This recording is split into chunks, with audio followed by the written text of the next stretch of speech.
Hi, I'm Julia, and today we will be going over how to navigate the EDOnext yearbook ladder. To start, from your yearbook dashboard, you can select Manage, then click Manage Ladder. The ladder is an overview of your current book project, which includes page previews. At the top, we have some filters to show which pages are not started, in progress, or locked.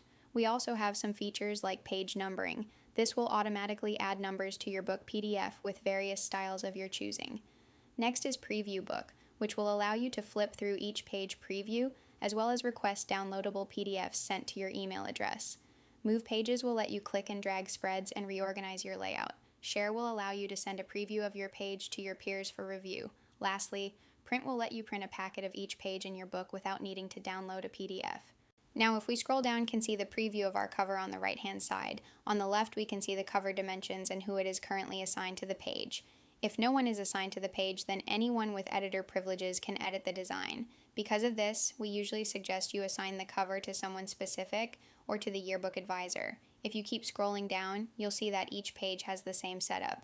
You can add notes to each page by using the section drop-down, which gives the page a quick title like sports or academics. You can also give your students a due date for completion.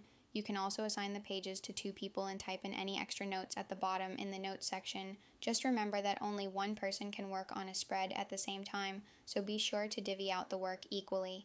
At the top of each page, you can select the lock pad icon. This allows you, the advisor, to lock the pages so that only you can have access to them.